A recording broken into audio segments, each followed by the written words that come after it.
A lot of the times, a bad recording can happen because you're recording in the wrong room.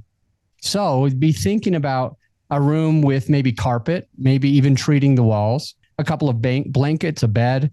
I've even put blankets on my desk, and that helped it to be able to make sure that I had less things that could echo, and that those blankets or the blanket could absorb some of that sound and just let it stay there. So it sounded more just like my voice.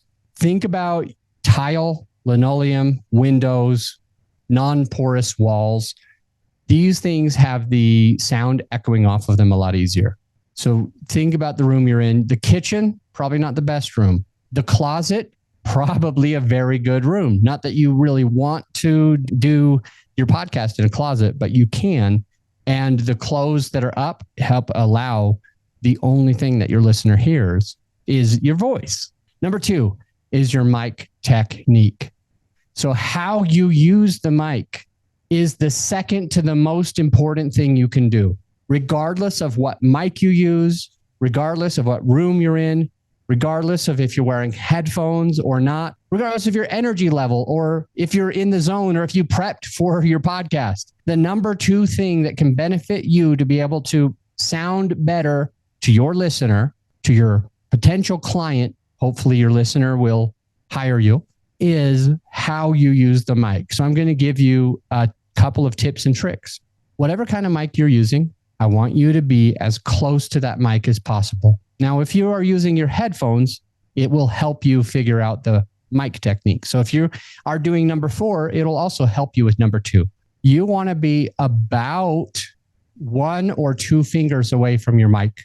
That's about an inch. Okay. That's basically, it's touching your chin hair if you've got them.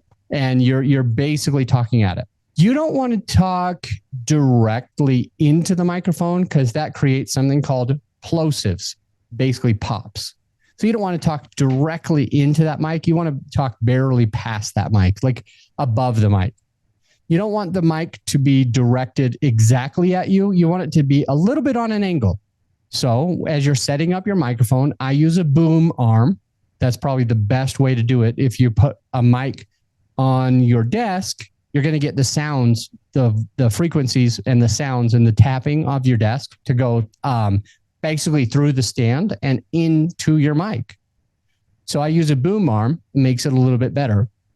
The boom arm comes around and I place this at an angle, usually about a 45-degree angle. I place it so it kind of comes in toward my mouth, but not 100%. I place it just below my mouth and less than an inch away.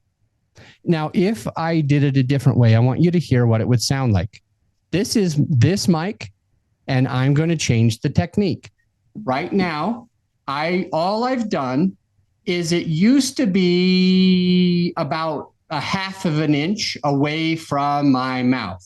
Now, it is about 7 inches from my mouth. The only change I made was moving it 6 more inches away.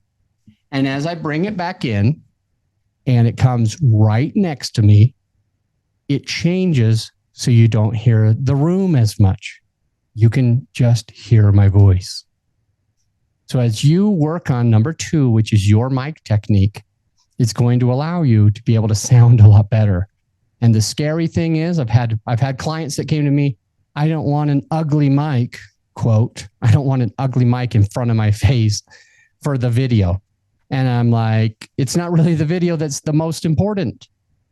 The audio quality is the most important. And if you have a professional mic in front of you, why not show it off? Why not show off this $100 mic that you bought, or this $500 mic you bought, or this $60 mic that you purchased? Why don't you show it off? There are 2 main types of microphones that are easy to buy. The 2 most common types of microphones are condenser. Feel free to write that down, condenser mic. And after you write it down, cross it out as big as you can.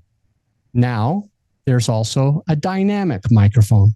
Circle it in green. Do you have a green marker? Why? Because as soon as you go to Amazon, a lot of people do that. I have done that. And you type in good podcast mic or best podcast microphone, you know what it's going to send you? It's going to send you the top two choices. The first choice and the second choice, they're both going to be condenser microphones. And you already know, because you cross that one out, you don't want a condenser microphone. A condenser microphone is extremely sensitive. That's where you're going to hear the neighbors, the dogs barking, the mailman pulling up, the Amazon delivery guy or girl. And that's where you're going to hear all of the echo of the room.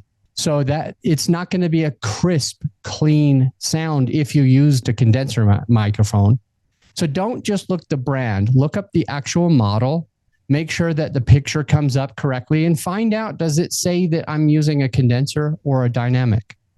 And if the mic that you're using right now is a condenser mic, then I want you to go to growyourshow.com/PDF. Once you get there, I want you to download the PDF that gives you 5 options for microphones that we've vetted. My team has vetted.